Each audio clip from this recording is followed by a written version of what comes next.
All right, everybody, welcome back. I'm JaydeMoon, Sternhub, and and this is Game 3 of Touchpad King, or myself, JaydeMoon, versus Talir, in the DM losers bracket. the losers bracket.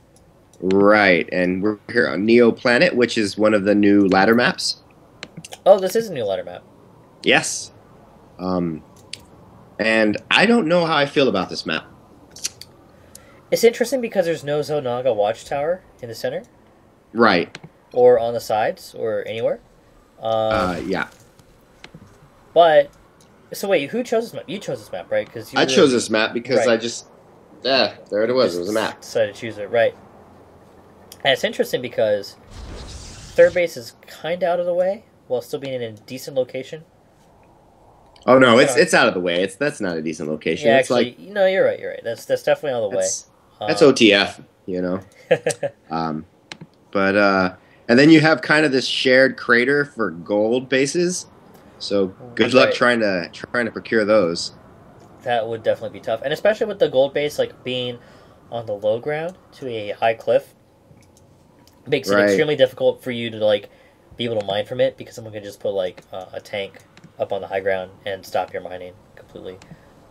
So I've never actually seen a game where someone has successfully taken the gold, but no, I have not either. Not on any map really. I mean, especially this map. This one's really hard. So we're seeing this about the same opening from Talir as we have in the last two games. Pylon Gateway on the first ramp.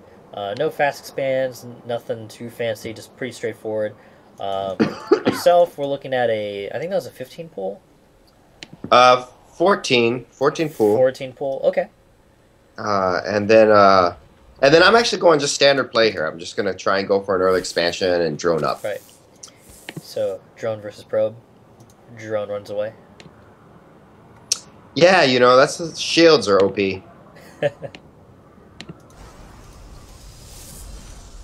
So you got to scout on 2 pylons. And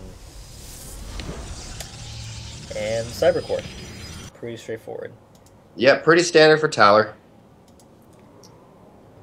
Right, now he's able to scout your natural expansion, so he knows nothing too early is coming in. Pretty standard play all around.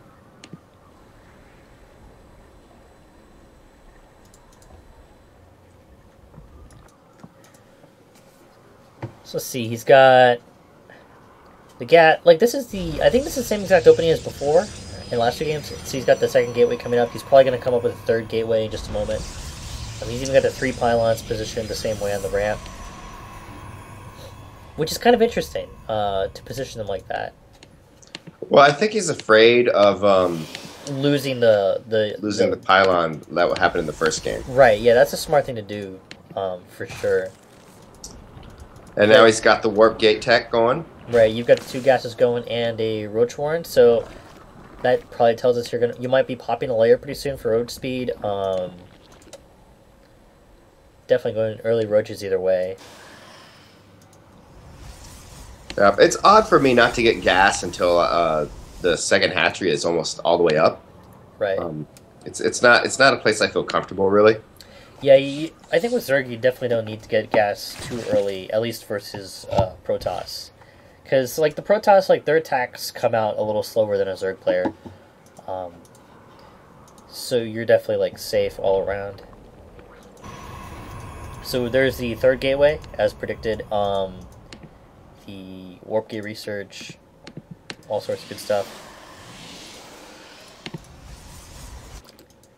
And you got a spine crawler. So, yeah, very standard on both sides. I feel like I'm about to start up this this lair tech any second. All right, we're hunting down a probe. Yeah, that guy. So I just realized I have a cup of water. Oh, interesting. I was drinking a drink, but it's done. All done. Actually, I have 2 cups of water. Oh, you could play a full song with that. A little bit of Stairway to Heaven. Go. I can hear it. I can totally hear it. That was amazing. All right, so we got a Stargate coming from Talir, and he's moving out, looking to expand. Looks like you've been able to scout at least his intent to expand. But yeah, it's Stargate plays, so maybe we'll see an Oracle, maybe we'll see a Phoenix, maybe even a Void Ray. Right, and I did figure that he's going to expand, and then I felt rather safe. Not right away, but in a little bit, going for my whatchamacallit, third base? My next expansion, my third base. Right. All right, so we got the Oracle on the way, so he's looking to harass your workers. Yeah, and then I don't know what I was thinking here, because I certainly put down a Spore Crawler. Found it, but it's all the way over here. Right, so it's like I felt. I don't know. Maybe that was for Dark Templars. That was for observers. Or that too. Right. I think maybe that was for observers. You don't have a Spore Crawler in your natural, and that makes you particularly vulnerable. But we'll see. So we got one Oracle out, but he's not content with that. He needs a second one, and he's chrono boosting it out. He is super eager to harass your workers. A gateway. And your third base. My third base, and I've almost got my lair tech complete. There you go. So lair tech is done. As soon as that goes down, roach speed goes up. Roach speed, right. I'm also working on +1 range and Carapace. And Taler's looking, or he's got his oracles on the move. And he moved them not too far away from your Zerglings, actually, but not close enough to be seen. Right. So, we can look into production tab. You got a Hydro stand, so I guess you're suspecting maybe Stargate play, or maybe you're just going to Roach Hydra. I really do like how Hydra works out nowadays. Oh yeah, the Heartless Swarm upgrades are fantastic for Hydra. So yeah, he's moving out. He's sniping Overlords. You are making roaches. You're getting ready, and the Oracle's just moved in. And here we go. Man, they kill workers so fast. Yes, they do. Oh, jeez. And he's gonna get immediately clean. And the big problem here was, and you don't know it now, but at the moment that I saw his army, I started making the roaches, but I actually got supply blocked. Oh, that's unfortunate. So and that's why I didn't have a bajillion roaches, and that killed me. Oh no. These are a lot of sentries. Yeah, and they're doing that thing where they just force field the ramp. Right. They do that thing that all Zerg players hate. Yeah, they just force field the ramp and deprive you of all hope. Yeah. These roaches are just like chomping at the bit to get at you, but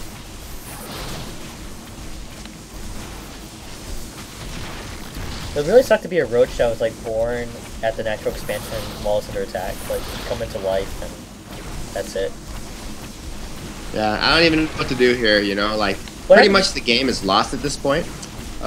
You notice that I actually canceled my third. Okay, you canceled. Yeah, I was about to ask, like, because I didn't remember him killing it. Roaches finally come down. You're able to snipe the sentries, or most of them. Right. And I don't know. Could be good against a pretty good micro against the Zealots. Could work out. Right. You found his proxy pylon, so you're sniping that. Trying to get rid of it, but I don't know. I feel like, and then with the arrival of the Void Ray. Yeah, that Void Ray, it's not messing around. Oh, and that force field. Now he's force fielding you out. Right.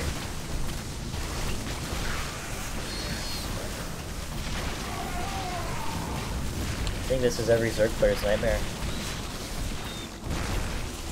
Yep. Nothing I could do after the supply block just totally wiped me out. Right. Yeah, you're all the way down to 19 supply, and he's all the way up to 82. Luckily, you've beaten down his army quite a bit, but he's also got more on the way, so... He's got reinforcements on the way, he's got 2 bases running, there's you know, it's done. It's looking pretty grim. But luckily you have a bunch of spore crawlers. Yeah. But wait, I think these roaches could probably fight it off. But you're still down on workers on... You're still down on the macro game, but... You might be able to win this battle. No, I think I'm not even gonna win this battle. I mean, now he's moving his guys out. I've got very little income. My income is down to 340. It's kind of like the opposite of what was going on in that first game. Oh yeah. So stroink. So strong. What were you trying to say? Strong? Strong. Okay. I was trying to say strong, you know, with the K. How we do. But, yeah. Little drone fights for his life. And that's it. Talir is the better DM. He Talir wins. is what?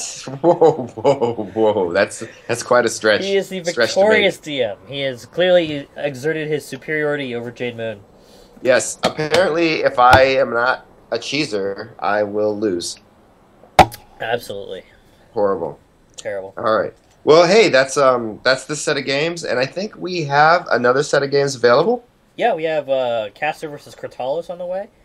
All right. Well, there's that, and then after that we have Talir versus the winner of Caster versus Kratalos. Which is great. Up next at some point. And then winner of that plays Halfling Power, and the winner of that plays me. So sounds like fun. All right, well let's see if we can get around to those games. Cool.